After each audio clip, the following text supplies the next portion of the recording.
Hello and welcome to the Big Brain Singer channel. If you're new here, I'm glad you found us. And if you're a regular, then it's great to have you here again. My name is Charlie, I'm a professional singer and vocal coach. The goal of this channel is to bring singers and music lovers like yourself closer to the human voice on a human level. That's why all of these reactions we do here are done live with live viewers like yourself. Links to that live stream are down below in the description if you want to join us live Monday, Wednesday, and Friday, and ask me any questions you want to know about your favorite singers. Also, apparently, like 85% of you guys watching these reactions aren't actually subscribed to the channel, so please click that button down below if you don't mind, as it really does help the channel grow. Being a subscriber is also a great way to know exactly when a new reaction to your favorite artist gets published, especially if you hit the bell icon. Make sure to stick around until the end of the video, when I'll explain exactly how to get your favorite songs reacted to and uploaded here as fast as possible. Again, thanks for being here, and please sit back, relax, and enjoy some good f***ing music. Guys, here's a special request for Raven. This is like, I will call this her official Patreon monthly request, and this is gonna be a back-to-back comparison of Florence and the Machine, Cosmic Love, at two very different points in her career. This first one is going to be much earlier. The second one is going to be much later. Do you have the exact years, Raven, when these were performed? I don't have them in front of me because I don't have the actual videos pulled up. But yeah, this is going to be like a back-to-back comparison on these two, same song, two very different times. Let's do it. We all know this song, right? 8 years apart.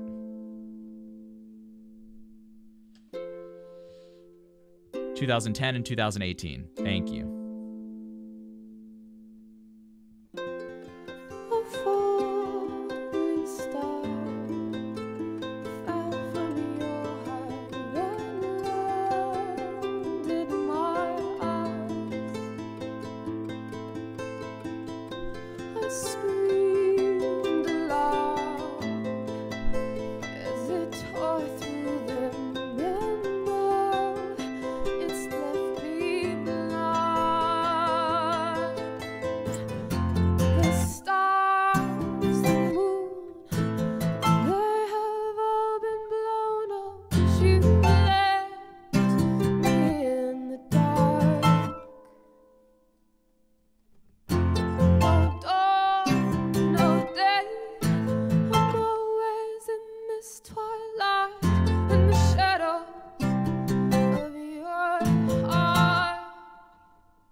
Yeah, so cutting it at this point, or just up to this point rather, it's that same sound we love, right, in her singing.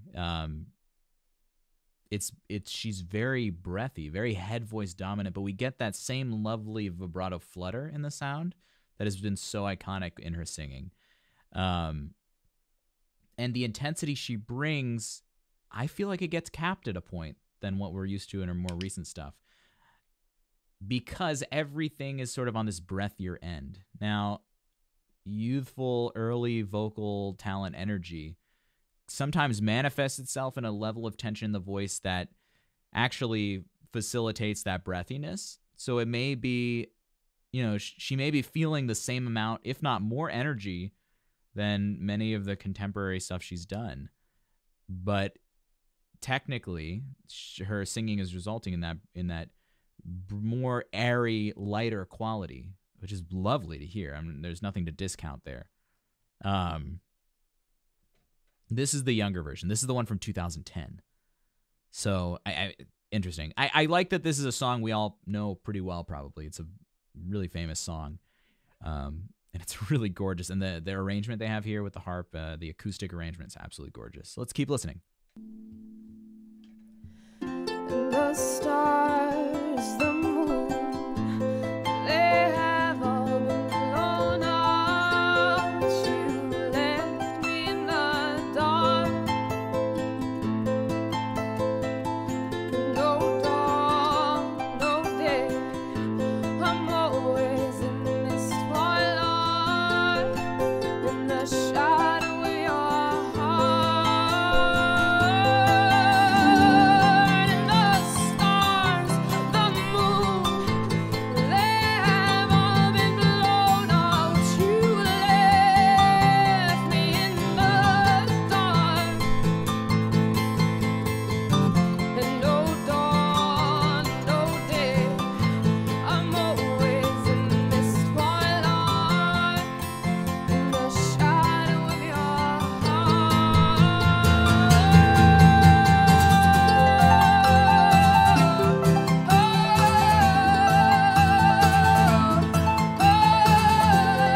Interesting from a technique perspective. She's achieving that same vocal color that we're so used to, and that same vibrato flutter that's so iconic for her voice.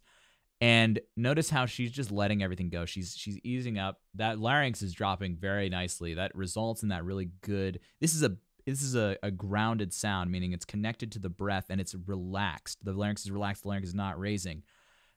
And yet, what we don't see in her later stuff. Well, maybe I'm wrong. Maybe we do see it in her later stuff when we get to the song from 8 years later, the same song 8 years later. But we see her chin vibrating. Her jaw is vibrating with the vibrato, which is not necessary to create the sound she's making. But it's a technical thing. It's very interesting. This same kind of tension that's facilitating the jaw to wiggle would be the same kind of tension that would cause the air to be the voice to be more airy, more breathy. Whereas if she disconnected that technique, that musculature from the voice, it would definitely be more clear.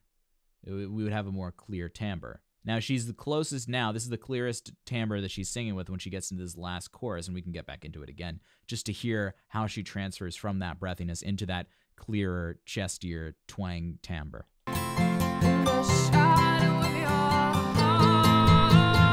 Increases intensity, and therefore the voice comes together more, less breathiness.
It's awesome. Florence and the Machine live on KEXP.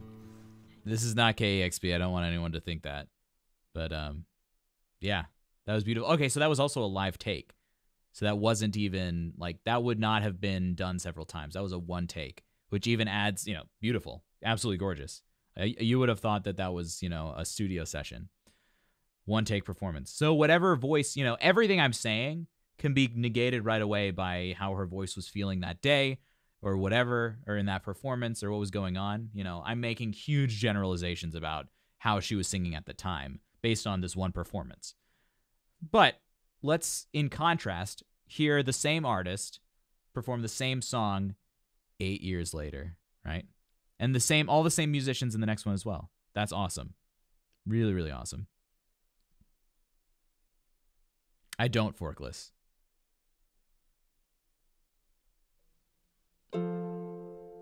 Oh, cool. It's also acoustic. Very cool. It's the same exact one. Raven, these are awesome.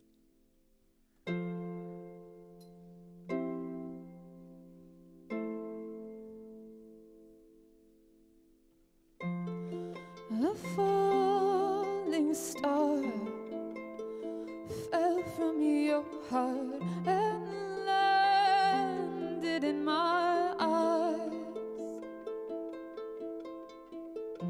I screamed aloud as it tore through them, and now it's left me blind. Hold up, guys. Really? Oh my gosh. Not only is it more controlled, but it's like in those first two lines of the song, we just got the same number of vocal timbre choices that we had in that entire song before. So much more dynamic range, very subtle usage. And that goes back to what I said all the way at the beginning, like younger singers, and I am included in this category too, but you want to bring intensity at every moment because you feel like that's exuding emotion, right? But the finesse of singing is always way more impressive than the amount of energy you can bring. So younger singers, all that being said, younger singers tend to be more one-dimensional in the colors they use. This goes back to also like how Floor sang in After Forever, where it was all energy all the time. And that was sort of the dimension that she played in. Whereas now we hear her and you can't even count the number of dimensionalities in her timbres.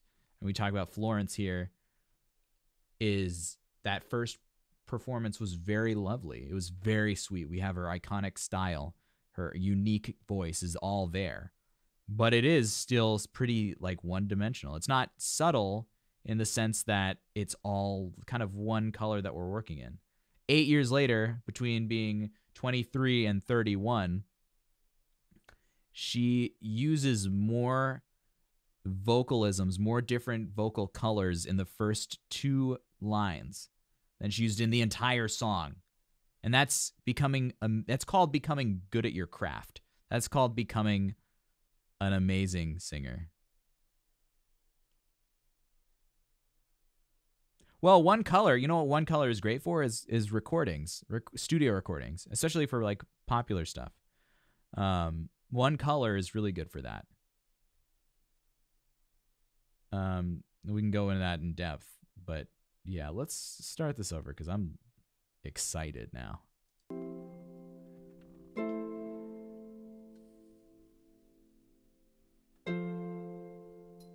I was excited before, but I'm even more excited now.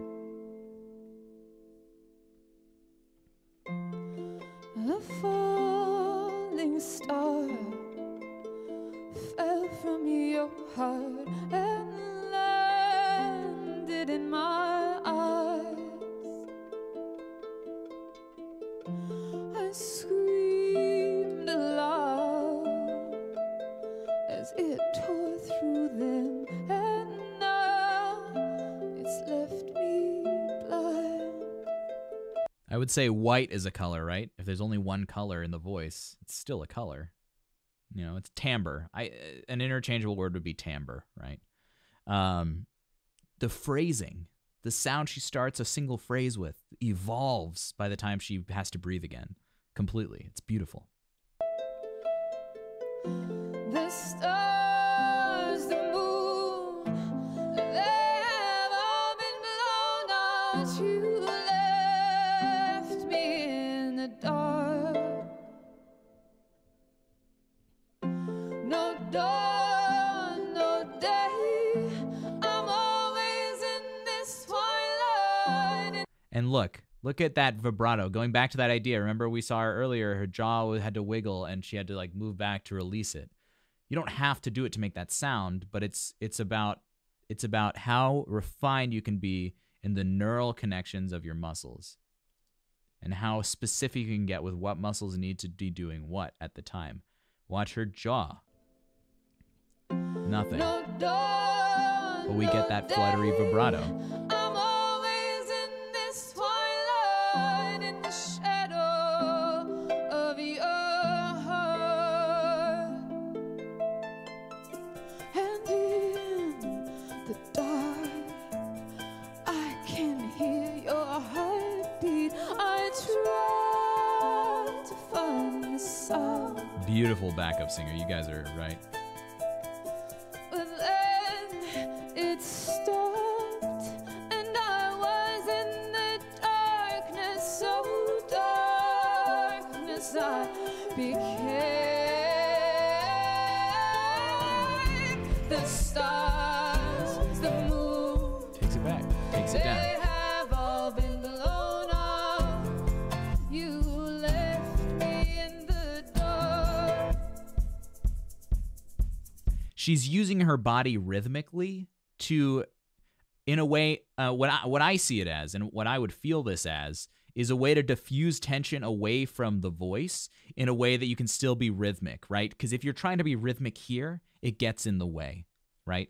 I think one thing we listened to Annette sing earlier, I think she was being too rhythmic with her voice, and that caused a lot of tension that didn't work well for her at the end of the song. If you're too rhythmic with your voice, it gets in the way of the actual sound you're making. Whereas if you can exude that rhythmic energy, and if you can transfer that rhythmic energy outwards, radiate it instead of keep it in, that will help really keep the voice under control. Yeah, it's good cat music, Runa.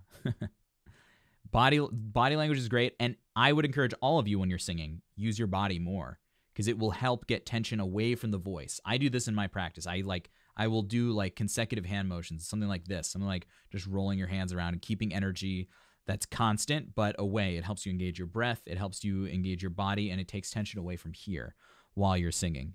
She's doing it beautifully because she's also making it into like an art. It's gorgeous. And no dawn, and no day. I'm always Yeah, Nati, that's it. in this twilight, in the Exactly, shadow Cosmic. of your heart.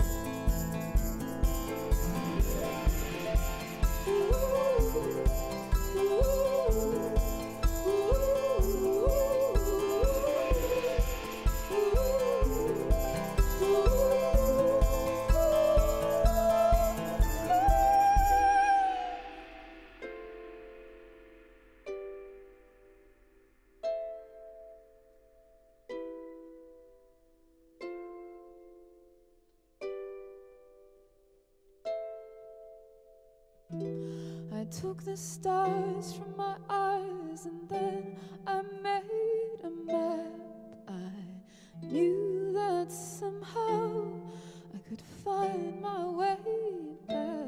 Then I heard your heart beating. You were in the darkness too. So I stayed in the darkness with you. The stars, the moon, they have all been blown out. You left me in the dark. And no dawn, no day. I'm always in this twilight.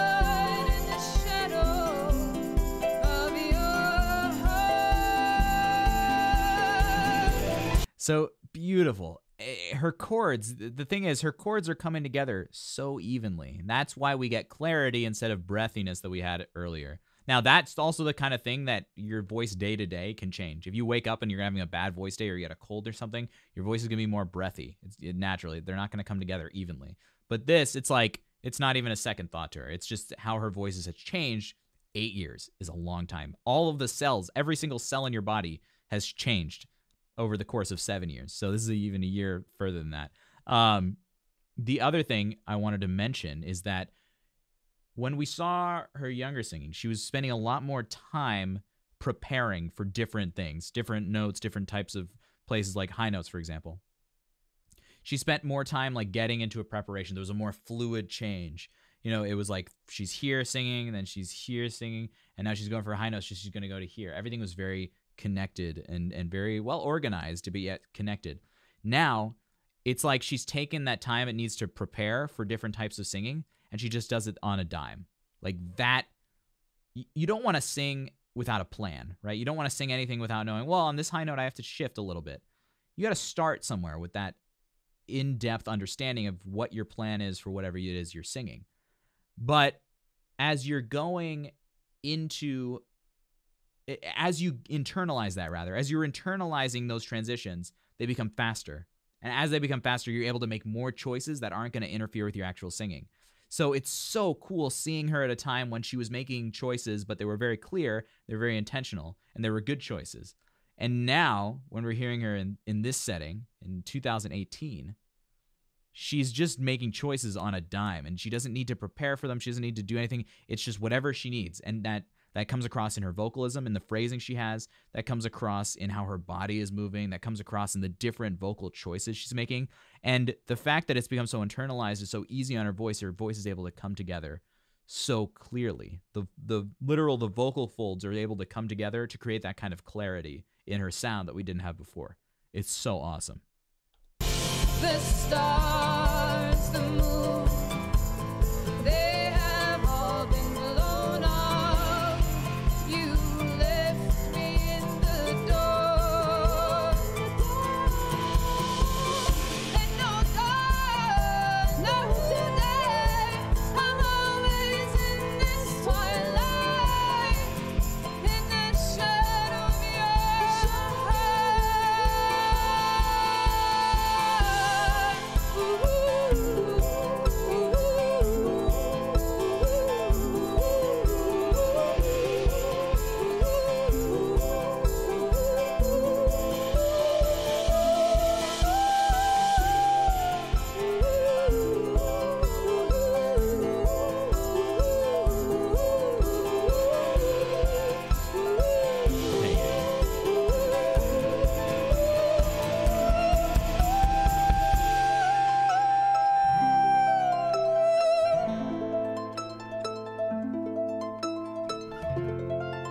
Nice. Look at how effortless that was. No thought. Like she knew what sound she wanted to make. And it was absolutely effortless. She didn't have to put her whole body into it.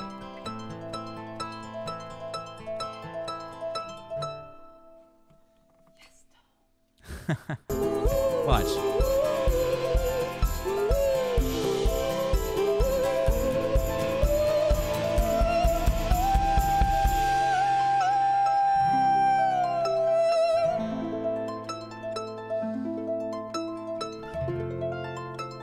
Because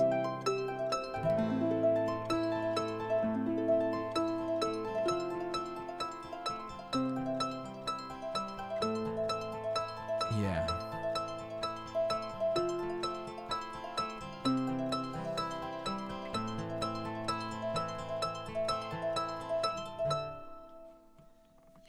That last high note was not caused purely through vocal pressure, through breath pressure, right? That was before. Before she had to sing it like an opera singer. She had to make sure the note was there. She had to send a lot of air, and it was still, pretty together, but it was very pressurized. Here, she knew what it had to feel like everywhere else to have those chords come together in a way that would just vibrate at the right frequency with the right type of timbre.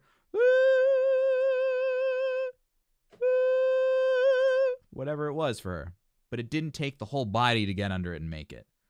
What a treat. Raven, this was a great idea to do these comparison videos. So, thank you for sharing these two. Really. Hey, you're still here. I hope you enjoyed that look into what we do on Twitch to celebrate great singers. You know, I owe you a huge thank you for being a part of this awesome community and letting me share my love of singing with you guys. The growth on this channel has been absolutely immense, and while I can't read every single comment requesting reactions, here's what you can do to get your favorite songs featured on the channel. You've got 3 options. One is to join the Twitch stream Monday, Wednesdays, and Fridays. When you've logged into Twitch and are watching the live stream, you can type !react, followed by the URL of your requested video. This adds your song to the queue that we work through during live streams. Alternatively, if you're really in a rush to get me to react to your song, you can head to my tipping page in the description down below and request a song with a tip of $4 or more to get it seen ahead of all the non-tipped requests. Don't worry, I make sure that every dollar gets put towards improving the channel's content and the community. The third way to get your request up on the channel is to join my Patreon. And right now, throughout March and April of 2021, I'm holding a special promotion where a patron of any tier level can request a song and get it reacted to and posted on YouTube that month. Guaranteed. There are tons of other fun perks too, so I hope you check it out anyway. Thanks for watching. I hope you feel closer to the human voice and the artists you love, and I'm looking forward to seeing you in the next one. Ciao. Tip turquoise. You are you so cute? Oh, thank you.